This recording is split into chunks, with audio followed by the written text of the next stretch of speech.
Muy buenas tardes, amigos y amigas. Al presidente del Senado de la República, Ricardo de los Santos, así como al presidente de la Cámara de Diputados, Alfredo Pacheco, al distinguido amigo, eficiente funcionario gubernamental, comprometido joven de mi generación, con los mejores principios, valores y propósitos, el buen amigo Eduardo Sanz Lobatón, así como la presidenta de la Asociación Dominicana de Exportadores, ADOEXPO, Elizabeth Mena, por esta invitación. A todos los funcionarios públicos presentes, invitados, señores de la prensa. Muy buenas tardes a todos y a todas. En primer lugar, quiero agradecer a la Junta Directiva de la Asociación Dominicana de Exportadores por invitarme y recibirme en el día de hoy. Mi intervención abordará, a grosso modo, algunos retos y desafíos que considero enfrenta la República Dominicana en el próximo lustro y algunos esfuerzos que desde el gobierno hemos impulsado para afrontar los mismos y reducir su impacto en diversos sectores. Por la naturaleza de este evento, de esta actividad que nos convoca, intentaré también reflexionar un poco sobre logística, un área en la que ustedes son expertos. Yo les confieso que recuerdo haberme leído un libro de Kenneth Bottom, Transport Economics, en mi paso por la universidad. Sin embargo, haré el esfuerzo. En este contexto, es importante resaltar el rol que ADOEXPO y de todo el sector empresarial ha jugado respecto a la mitigación de los desafíos socioeconómicos de la República Dominicana mediante su colaboración en la implementación de estrategias para el fomento de las exportaciones dominicanas y la producción nacional. Uno de esos ejemplos más tangibles y actuales ha sido el esfuerzo del gobierno y ADOEXPO para la publicación en el año 2021 del Plan Nacional de Fomento de las Exportaciones 2030. Este plan es un buen paso de cara a la concreción de los objetivos de Estrategia Nacional del Desarrollo para el 2030 respecto a nuestro compromiso con el fortalecimiento y diversificación del sector manufacturero, la generación de empleos sostenibles, el fomento de la competitividad y, consecuentemente, la promoción del crecimiento económico. A pesar de los retos que como gobierno desde el inicio hemos afrontado, a 3 años de gestión, las estadísticas han evidenciado índices de recuperación más que favorables en un ambiente evidentemente adverso. Según el informe de Perspectiva Económica Mundial, emitido por el Fondo Monetario Internacional en el año 2020, las proyecciones respecto a la economía dominicana pronosticaban un crecimiento a un ritmo de 4% en el 2021. El crecimiento, como muy bien expresó Valero, fue de 12.3%, de 4.7% respecto del año 2019, considerablemente mucho mayor del proyectado. Para el año 2022, el PIB había crecido en un 4.9%. Si bien lo anterior denota una evidente recuperación económica post-pandemia, otros factores internacionales han incidido en las variables de crecimiento económico. Por ejemplo, las tasas de inflación alcanzaron el 7.8% para finales del año 2022, esencialmente por la influencia de la guerra ruso-ucraniana en la cadena de suministro internacional y en el subsecuente aumento de los precios de materia prima. Este acontecimiento conllevó a expertos a proyectar que para el año 2023 la economía presentaría riesgo en la oferta y demanda de bienes y servicios. No obstante, según el más reciente informe publicado por el Banco Central de la República Dominicana, la actual tasa de inflación interanual media entre junio del 2022 y junio del 2023 se sitúa como la más baja desde julio del 2020, ubicándola nuevamente en el rango de inflación meta de aproximadamente un 4%. En consonancia con el crecimiento económico, se había previsto que al alcanzar este rango de meta inflacionaria nos permitiría mantener una expansión económica del 4% para finales del año 2023, esto, por cierto, en proceso de revisión. Tal proyección se asimila a la recién efectuada por el Banco Mundial, lo cual previó que la economía dominicana mantendría un índice de crecimiento económico de 4% para este año. Es verificable, por tanto, que nuestro país ha alcanzado niveles récord de recuperación económica. Esta recuperación se ha visto acompañada de un notorio incremento del turismo e inversión extranjera en el país, de algunos de los proyectos principales que proyectamos concretizar en el futuro próximo, podemos destacar la inversión aproximada de 850 millones de dólares y de 3.250 habitaciones en Niches, por ejemplo, así como la construcción de diferentes hoteles que aportarán más de 3.744 habitaciones distribuidas en un nuevo marco de hoteleros en todo el país.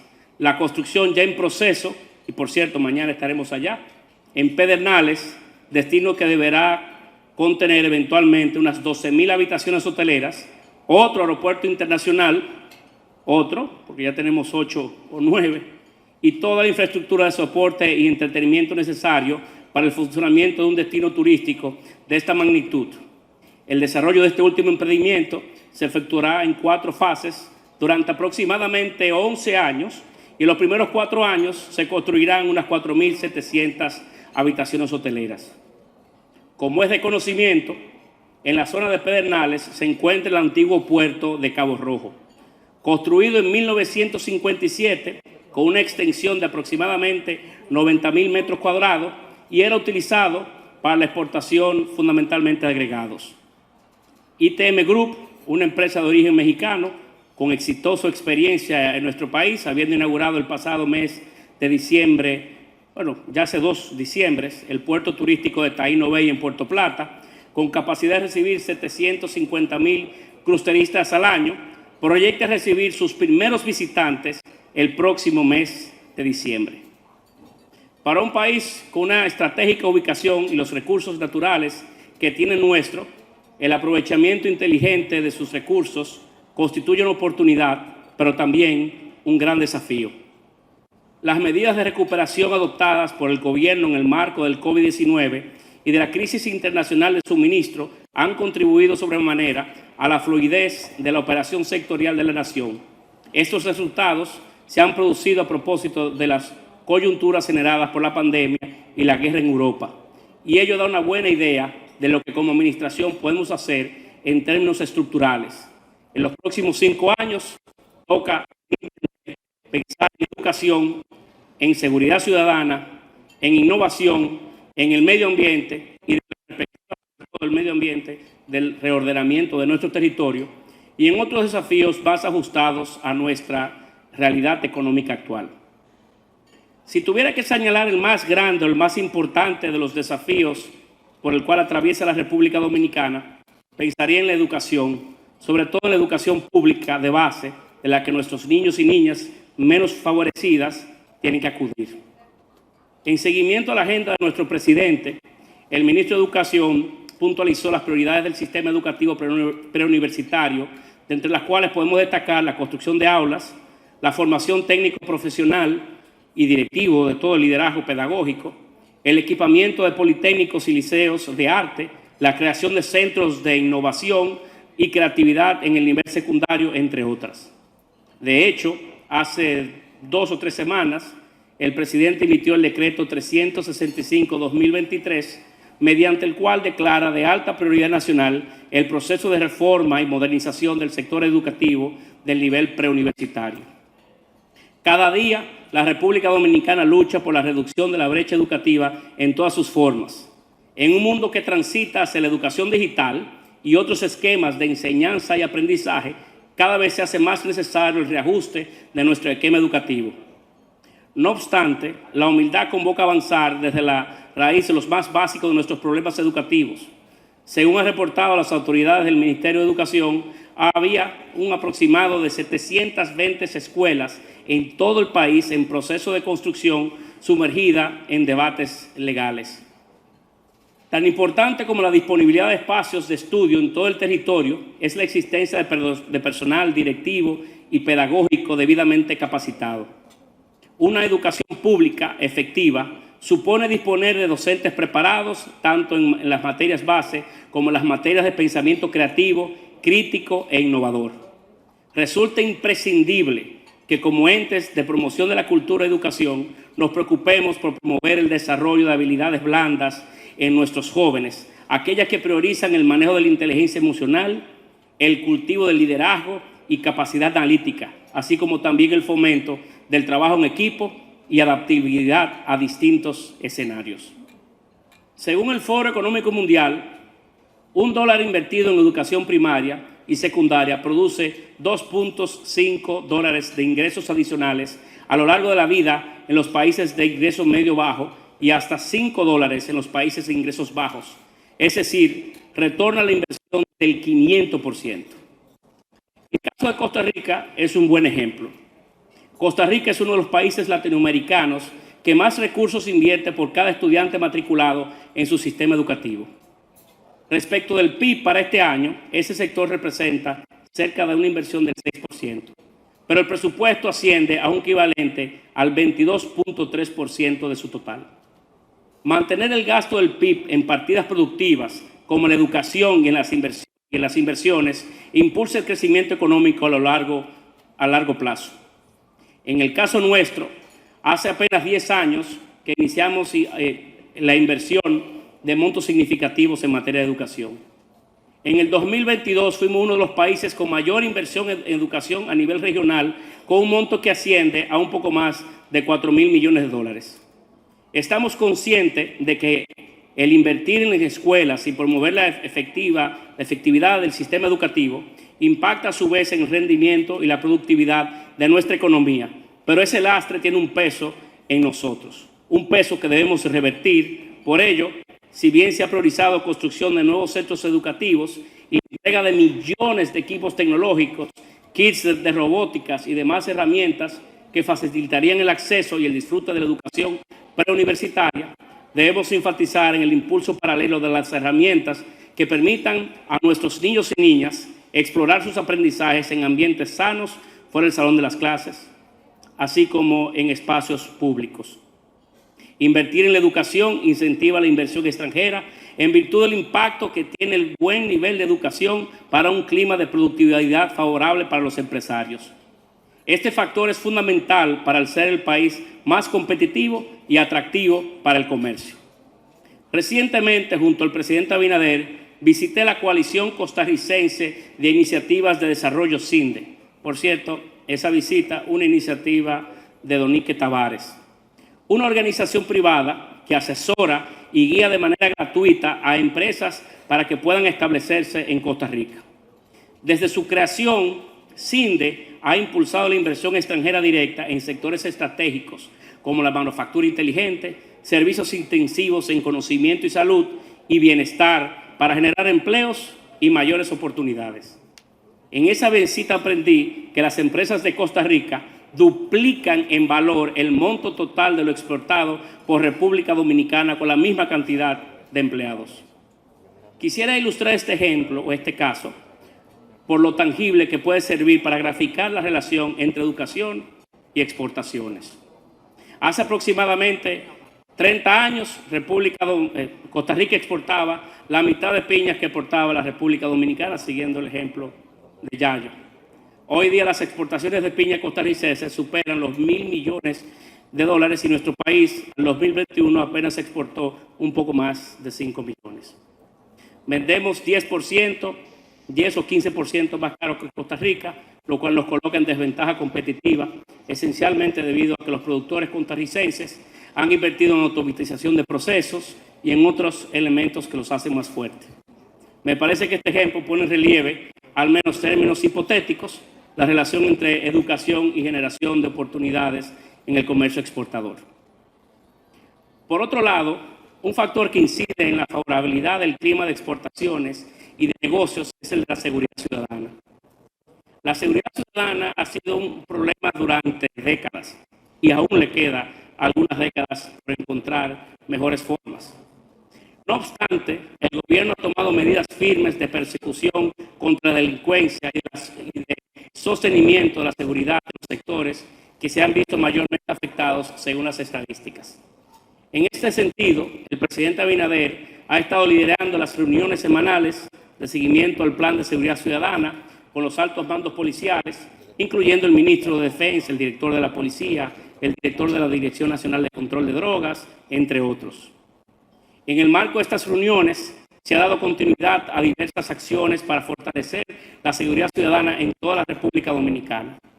De hecho, el pasado 19 de junio se anunció la coordinación de acciones conjuntas contra el crimen y la delincuencia y el robustecimiento de estructuras policiales y de la plataforma tecnológica.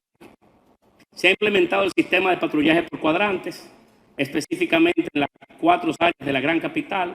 Conforme han informado las autoridades correspondientes, este sistema ha supuesto un descenso medio del 60%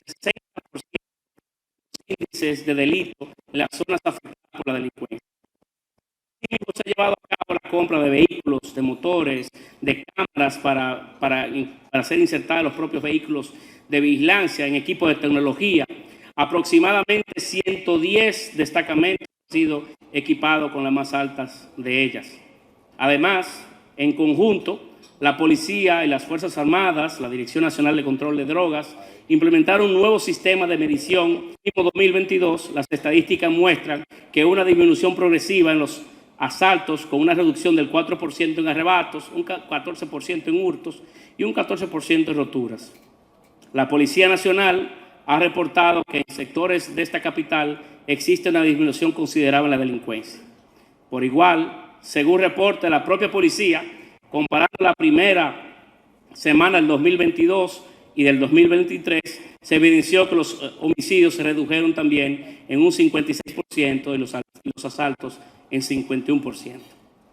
Por último, el gobierno de Luis Abinader ha dado pasos firmes en materia de esta reforma, la cual pretende garantizar la profesionalización y tecnificación de la Policía Nacional y la efectividad de las medidas para contrarrestar los índices de delincuencia. No obstante lo anterior, estimo que el debate sobre la seguridad ciudadana, más que orientarse en disminución en las estadísticas, que muchas veces no se compadecen con la percepción ciudadana, como es el caso, ese es el verdadero reto. Bajo este postulado, el gobierno dominicano ha creado el programa Oportunidad 1424, a fin de que los llamados Gini, es decir, jóvenes que no trabajan y estudian, entre las edades de 14 a 24 años de edad, puedan tener oportunidades de empleo, educación y formación. La seguridad ciudadana tiene que ser un tema de primer orden por múltiples razones, pero uno de ellos es porque es un factor esencial para propiciar un buen clima de negocios. En lugar de abaratar costos de hacer negocios, la inseguridad ciudadana los eleva. Por demás, los recursos destinados a seguridad bien pudieran destinarse a innovación o a investigación o a desarrollo.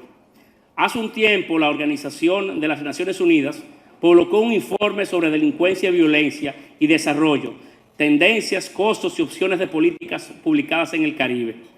En ese informe había un dato espectacular, y vuelvo otra vez a Costa Rica. Si República Dominicana redujera el índice de homicidios al nivel de Costa Rica, la tasa anual de crecimiento de su economía se incrementaría en 1.8% del PIB. 1.8% del PIB. Innovar. Los servicios estatales son servicios prestados por el Estado que no necesariamente son servicios públicos, por ejemplo, la gestión y emisión del certificado de no antecedentes penales.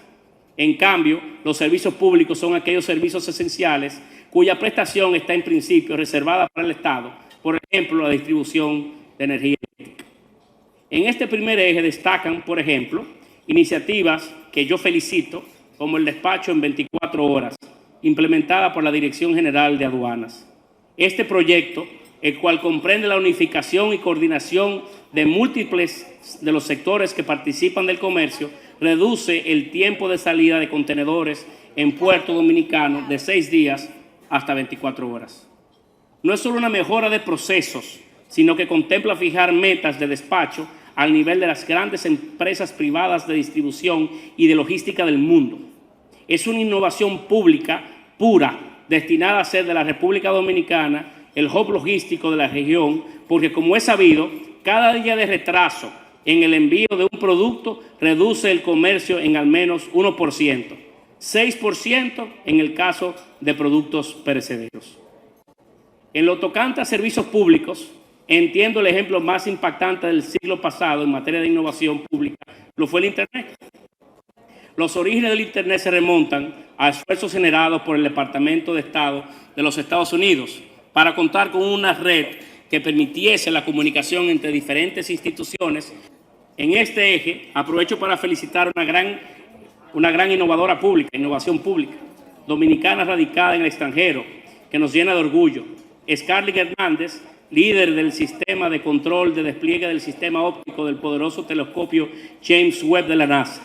A propósito del foro en el que hoy nos encontramos, esto también cuenta de que la República Dominicana, además de exportar buenos productos, exporta también buenos recursos humanos.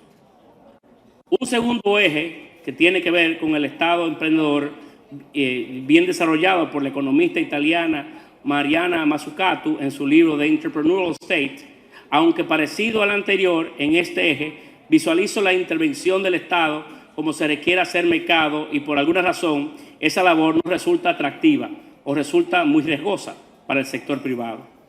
Un tercer eje versaría sobre la implementación de innovación privada desarrollada por el sector privado y aplicado en el mismo en el sector público. El último eje tiene que ver con el fomento de condiciones propicias de diversas índoles para la innovación privada con incidencia en el bienestar general. Por ejemplo, regulación innovadora para la instalación de estaciones de carga para vehículos eléctricos por parte de las empresas privadas. Les confieso que ya estoy terminando. Es un peligro darle a un político un micrófono, aunque ya yo me hizo quedar mal, pero bueno. Quizás uno de los temas que a mí particularmente me preocupan más es el vinculado a la protección del medio ambiente.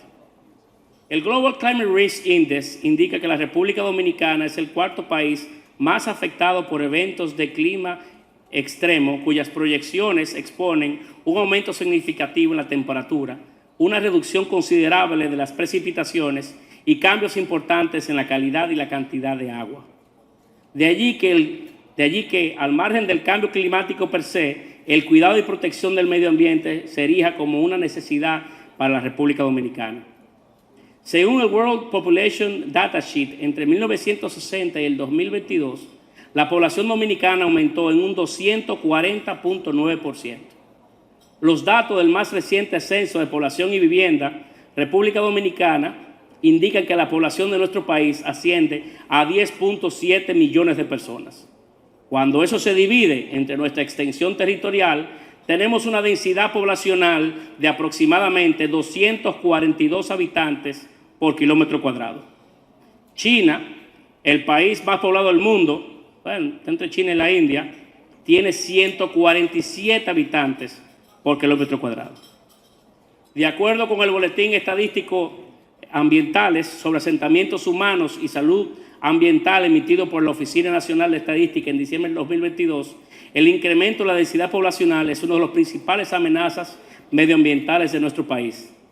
La densidad poblacional juega un papel fundamental en el impacto medioambiental, pues el aumento en la demanda de los recursos que supone implica una mayor presión sobre el mismo. Por demás, el 38% de la población total de nuestro país se concentra en la región metropolitana, en el Gran Santo Domingo. A pesar de que el Informe Mundial de las Ciudades de la ONU dispone que las ciudades continuarán creciendo y el futuro de la humanidad es indudablemente urbano, la alta concentración de la población representa un reto para la planificación urbana del país y la provisión sostenible de los servicios y recursos básicos de logística. En términos territoriales, nos hemos expandido sin orden claro. De allí que para nosotros, cómo reorganizar nuestro territorio, cómo distribuir nosotros y cómo distribuir lo que producimos y cómo transportarnos son retos importantes en los que el Estado debe poner toda atención. Respecto de cómo transportarnos, quisiera referirme, en el caso mío como doliente y como puertoplateño, al caso de la autopista del Ámbar, cuya iniciativa es parte de los esfuerzos del presidente Abinader para impulsar el desarrollo vial y logístico, por ende, de República Dominicana. Esta nueva carretera conectará el Cibao Central, la segunda urbe dominicana en proceso de organización, y el Océano Atlántico, reduciendo el tiempo de viaje entre Santiago y Puerto Plata a tan solo 30 minutos y entre Santo Domingo y Puerto Plata a un poco más de 2 horas. ¿Sabían ustedes que la distancia hoy entre Puerto Plata y Santo Domingo y de Santo Domingo a Punta Cana es casi la misma? Sin embargo, la primera conlleva un trayecto de más de 1 hora. Conectar la ciudad corazón con la costa atlántica generará sinergias inimaginables. Integrará también la circunvalación de Santiago y el proyecto de desarrollo inmobiliario Punta Bergantín, creando así un círculo vial y turístico de gran impulso para la región norte que impactará el desarrollo logístico de todo el país. Además, unirá 2 aeropuertos internacionales. La costa atlántica, segundo polo turístico de la República Dominicana, ofrece más de 10.000 habitaciones hoteleras, campos de golf, aeropuertos, puertos comerciales y de cruceros. Puerto Plata, principal centro urbano y comercial y turístico de la región atlántica, cuenta con los 2 puertos de cruceros más modernos de todo el Caribe, Amber Cove y Taino Bay. Y eso también traduce en que los visitantes de esos puertos podrían ser trasladados a la segunda ciudad de nuestro país en cuestión de minutos, cosa que a los puertoplateños no nos gusta mucho, pero que es una realidad. Quiero pensar que la autopista del Ámbar es un ejemplo de alternativa a lo que me refiero. El crecimiento de la población y el deterioro ambiental define el desarrollo sostenible como aquel que satisface las necesidades del presente sin comprometer las capacidades de las generaciones futuras para satisfacer sus propias necesidades. Así es necesario centrar esfuerzos para incorporar prácticas sostenibles que permitan frenar los efectos contaminantes como parte del compromiso de esta generación con las futuras generaciones. Lo anterior cobra aún más importante si factorizamos el hecho de que compartimos este territorio isleño con Haití, integrado por la población, una población necesitada de recursos que no tiene y con una insólita necesidad de emigrar hacia la República Dominicana. A tiempo que un desafío en términos de control migratorio y de integridad territorial actual y futura, en esta realidad debemos procurar las oportunidades relativas que genera, que de hecho las hay. En tiempos recientes se produjo un notorio incremento en la producción de pollo, aceite y harina para exportación hacia Haití. El fenómeno ha alcanzado ribetes tan importantes que hace poco el gobierno tuvo que prohibir las exportaciones de harina por su efecto en la economía local de nuestro país. Haití es uno de los mercados naturales que poseemos para las exportaciones, pero el robustecimiento de las infraestructuras y vías de comunicación es esencial para promover el comercio exportador hacia allí. Como sabemos, Haití tiene serios desafíos en materia de gobernabilidad y seguridad, lo cual dificulta no solo la inversión extranjera en Haití, sino el propio desarrollo de condiciones favorables para el comercio local. De allí que debamos explorar alternativas para, aprovechando nuestras infraestructuras, colocar nuestros productos en puertas haitianas. Aquí puede cobrar mucha relevancia la instalación de 1, de 2 o de cuantos puertos secos fronterizos podamos imaginar. Como bien sabemos, muchos de estos, los puertos secos, son terminales intermodales de mercancías situadas en el interior del país con una región económica que conectan a través de una red ferroviaria o de transporte terrestre pesado con un puerto marítimo de origen. Podemos pensar en que tenemos que explotar nuestro potencial portuario para extender nuestra infraestructura sin necesidad de construir o de pensar necesariamente en la recuperación de las instalaciones o las infraestructuras de Haití. Otra importante iniciativa que tiene un impacto real en materia de logística y exportaciones hacia Haití es el muro fronterizo que levantamos. Con una longitud inicial de 54 kilómetros lineales, busca organizar los principales pasos de intercambio fronterizo y presencia probacional. Solo para ponerles un ejemplo, tenemos hoy 4 espacios de intercambio formales de mercancías con Haití y 3 informales. Se estima que la población de Juana Méndez, solo de Juana Méndez, es ya superior a la población total de la provincia de Dajabón. Por cierto, a pocos metros de distancia de nuestro territorio. Y por último, les hablaré brevemente de la vulnerabilidad del sistema de generación eléctrica en nuestro país. Por ser este un tema o un reto de suma significado. La ubicación, y desde qué punto de vista se lo planteo, de la siguiente. La ubicación de las fuentes de generación en nuestro país es un asunto evidentemente estratégico. Deben tomarse en consideración diversos factores para articular atención a las condiciones climatológicas y eventos severos como huracanes, temblores e inundaciones. Es importante recordar los desastres causados por huracanes en la República Dominicana y en otros países del Caribe, inundaciones en Guatemala, deslizamientos en Ecuador recientes, terremotos en México y de las sequías que han afectado al menos una vez casi todos los países de este hemisferio.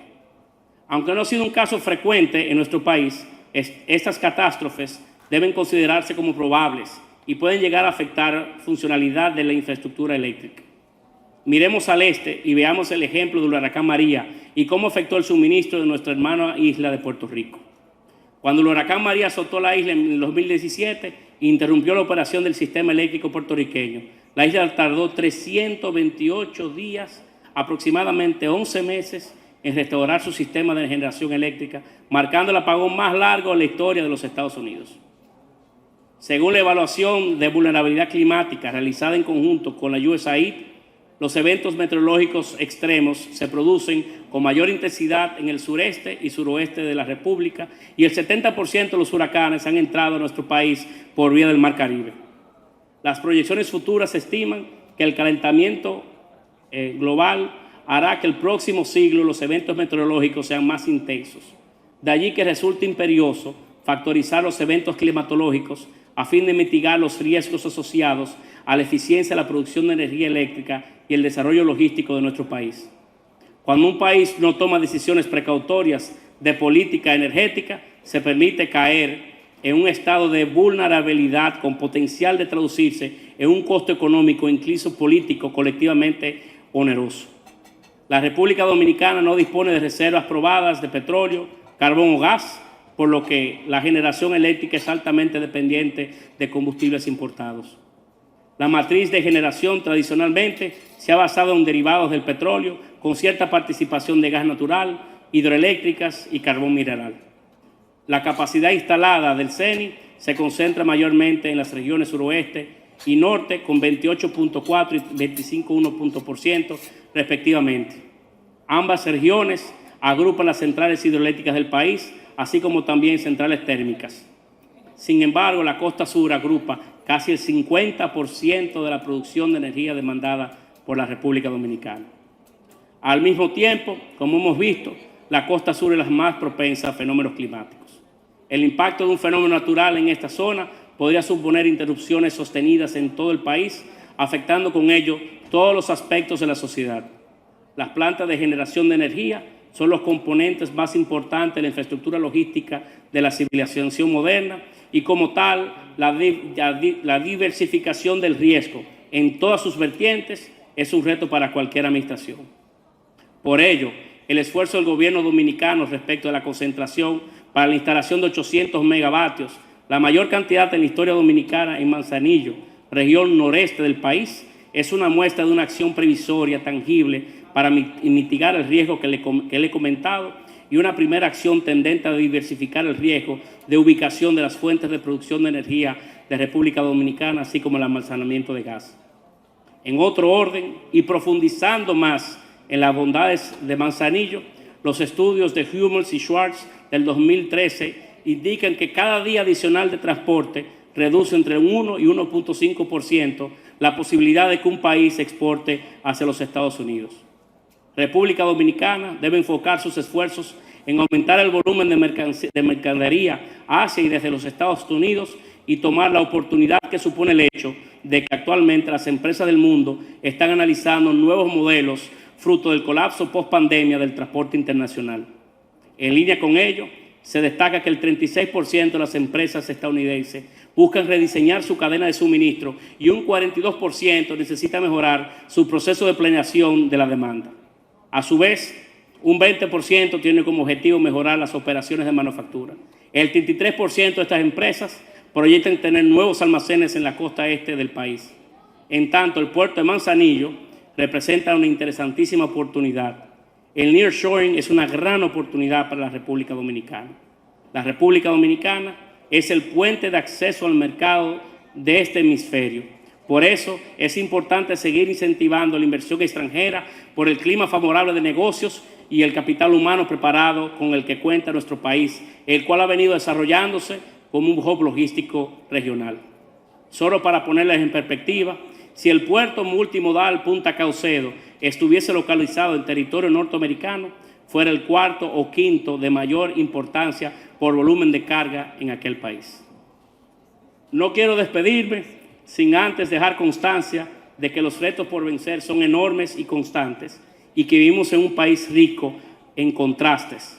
Mientras República Dominicana cuenta con la calificación más alta de la región sobre el estado de su infraestructura vial y en proceso, por cierto, de mejora, basta mencionar la ampliación de la autopista Duarte, por ejemplo. Sin embargo, el desempeño y la calidad del transporte terrestre se ve comprometido debido a la alta antigüedad de sus vehículos de carga. la segunda más alta de América Latina. No hay dudas de que tenemos que replantear la organización de los recursos públicos para mantener el crecimiento económico y garantizar la sostenibilidad de nuestra economía a largo plazo. Es momento de pensar no solo en la coyuntura económica vigente, sino en la República Dominicana del futuro. Nuestro país tiene grandes retos, pero también tiene un gobierno con el mejor ánimo para enfrentarlos. Amigos, muchísimas gracias por su vocación de escucharme y por la oportunidad que me ha dado ADOEXPO de estar aquí en la tarde de hoy, y reconocer por último que está entre nosotros mi suegro preferido, el que yo más quiero, que también es de mucho significado para mí. Así que muchas gracias y buenas tardes. Ministerio Administrativo de la Presidencia.